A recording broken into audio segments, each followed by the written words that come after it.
আজি আমি আলোচনা কৰিবলৈ লৈছোঁ মগনিয়াৰ কথা কবিতাটি।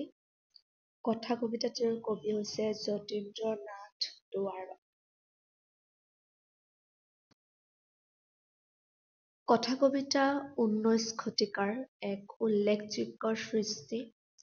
ৰুছ সাহিত্যিক আইভান তুৰ্গেনিভক ইয়াৰ জনক বুলি কোৱা হয়।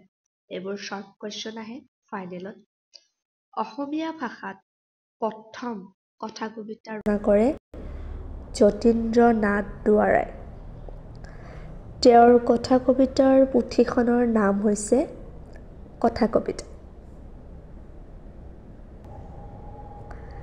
1892 চনত শিৱসাগৰৰ আমোলাপট্টিত যতীন্দ্ৰনাথ দুৱৰাৰ জন্ম হয়। এণ্ড 1909ত তেওঁ শিৱসাগৰ চৰকাৰী উচ্চ ইংৰাজী বিদ্যালয়ৰ পৰা প্ৰৱেশিকা পৰীক্ষাত উত্তীৰ্ণ হয়। তাৰপিছত তেওঁ কটন কলেজত ভৰ্তি হৈছিল, কিন্তু পিছত কলিকতালৈ গৈ স্কটিছ চাৰ্চ কলেজৰ পৰা তেওঁ BA পাছ কৰে। তাৰপিছত আইন আৰু MA আধাতে থৈ পেলাই তেওঁ শিৱসাগৰলৈ গুচি আহে। ডিব্ৰুগড়ৰ জৰ্জ ইনষ্টিটিউশ্যনত তেওঁ প্ৰথম শিক্ষকতা কৰিবলৈ লয়। তাৰপিছত স্কটিছ চাৰ্চ কলেজিয়েটত তেওঁ শিক্ষকতা কৰে। তাৰপিছত কলকাতা বিশ্ববিদ্যালয়ৰ MA শ্ৰেণীতো তেওঁ অংশকালীন অধ্যাপক হিচাপে কিছু সময় কাম কৰিছিল। 1945ত ডিব্ৰুগড়ত হনুমান বক্স সুৰজমল কানৈ কলেজ স্থাপিত হয় আৰু তাতেই যতীন্দ্ৰনাথ দুৱৰাই অসমীয়া বিভাগৰ মুখ্য অধ্যাপক পদত নিযুক্ত হয় আৰু তাৰ পৰাই তেওঁ চাকৰি জীৱনৰ অৱসৰ গ্ৰহণ কৰে। যতীন্দ্ৰনাথ দুৱৰাই ছাত্ৰাৱস্থাৰ পৰাই কবিতা ৰচনা কৰিছিল। তেওঁৰ কেইখনমান পুথিৰ নাম হ'ল উমৰ তীৰ্থ, আপোন সুৰ, বনফুল, মিলনৰ সুৰ, মৰমৰ সুৰ। এইবোৰ শ্বৰ্ট কুৱেশ্যন আহে প্ৰায়। কথা কবিতা একমাত্ৰ কথা কবিতাৰ পুথি।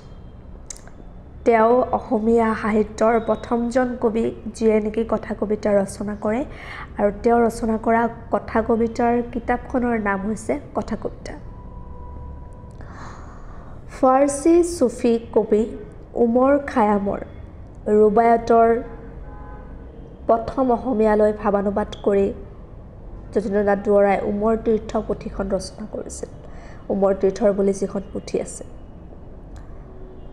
তাৰপিছত তেওঁৰ যিখন কবিতা পুথি বনফুল, সেইখন কবিতা পুথিৰ বাবে তেওঁ সাহিত্য অকাডেমী বঁটা লাভ কৰিছিল। এইটোৰ ওপৰতো শ্বৰ্ট কুৱেশ্যন আহে। এই বঁটা লাভ কৰা তেওঁ প্ৰথম অসমীয়া আছিল। সাহিত্য অকাডেমী বঁটা লাভ কৰা প্ৰথম অসমীয়া আছিল তেওঁ। 1955ত গুৱাহাটীত যি সাহিত্য সভা হৈছিল, সেই সাহিত্য সভাৰ সভাপতিত্ব যতীন্দ্ৰনাথ দুৱৰাই কৰিছিল। 1964ত শিৱসাগৰত যতীন্দ্ৰনাথ দুৱৰাৰ মৃত্যু হয়। এতিয়া কথা কবিতাটোলৈ আহোঁ। মই বাটেদি গৈ আছিলোঁ, এটা বুঢ়া বেমাৰী হাড় ছাল ওলোৱা মগনিয়াৰ আহি মোৰ ওচৰত থিয় হ'লহি। কথা কবিতা গদ্যৰ নিচিনা। ইয়াতে কোনো ধৰণৰ ইমান লালিত্য লয় ছন্দ নাই। চিধা চিধা কথা গদ্যৰ দৰে লিখা কবিতা, সেইকাৰণে কবিতাটিৰ নামে হৈছে কথা কবিতা। গতিকে তেওঁ প্ৰথমতে কৈছে, মই বাটেদি গৈ আছিলোঁ, এটা বুঢ়া বেমাৰী হাল ছাল ওলোৱা মগনিয়াৰ আহি মোৰ ওচৰত থিয় হ'লহি। তাৰ ওঠ শেঁতা, চকু দুটা ৰঙা আৰু গাত ফটা কাপোৰ। মগনিয়াৰ জনৰ পিন্ধনৰ বৰ্ণনা কৰিছে তেওঁ ইয়াতে, আৰু শৰীৰৰ বৰ্ণনা কৰিছে কি যে চকু দুটা শেঁতা পৰা আৰু ওঠটো শেঁতা পৰা আৰু চকুটো ৰঙা আৰু গাত তেওঁ ফটা কাপোৰ পিন্ধিছে। কবিয়ে কৈছে হৰি হৰি, মানে এনেকুৱা দৃশ্য দেখি তেওঁৰ দুখ লাগিছে। সি দুখত পৰি কেনেকুৱা হৈছে, চকুৰ আগতে দৰিদ্ৰতাৰ কেনে জ্বলন্ত শোক লগা দৃশ্য। কবিয়ে কৈছে যে মোৰ চকুৰ আগতে এজন দৰিদ্ৰ মানুহৰ কেনেকুৱা শোক দুখ লগা দৃশ্য মোৰ চকুৰ আগতে আছে। সি সেই উখহা অপৰিষ্কাৰ হাতখন মেলি মোক সহায় খুজিলে। মই চোলাৰ মোনাত হাত সুমাই একোকে নাপালোঁ। টকা নাই, ঘড়ী নাই, অইনকি এখন উৰুমালো নাই। মগনীয়াৰজনে আহি কি কৰিলে, কবিৰ ওচৰত হাত পাতিলে, সহায়ৰ হাত পাতিলে। আৰু কবিয়ে কি কৰিলে, কবিৰ লগত যিখন চোলাৰ মোনা আছিল সেইখনত তেওঁ হাত ভৰালে। হাত ভৰাই গম পালে যে মোনাখনত তেওঁ টকাও অনা নাই, ঘড়ীও অনা নাই, আনকি ৰুমালখনো অনা নাই। কবিৰ লগত একোৱে নাছিল। আৰু কবিয়ে এনেকৈ বেগটো চেক কৰি থকালৈকে মগনীয়াৰজনে তেতিয়াও হাত পাতি কবিৰ ওচৰত ৰৈ আছে। ইয়াতে কৈছে মগনীয়াৰটোৱে তেতিয়াও মোৰ ওচৰতে হাত পাতি থিয় হৈ আছে, কাৰণ মগনীয়াৰজনে ভাবিছে যে বেগত যিহেতু হাত ভৰাইছে নিশ্চয় কিবা নহয় কিবা এটা মোক সহায় কৰিব।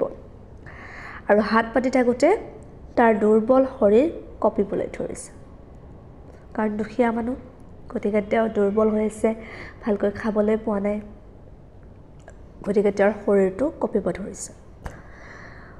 মই এনেদৰে থাকিব নোৱাৰি লৰালৰিকৈ তাৰ হাত দুখন সাৱটি ধৰিলোঁ।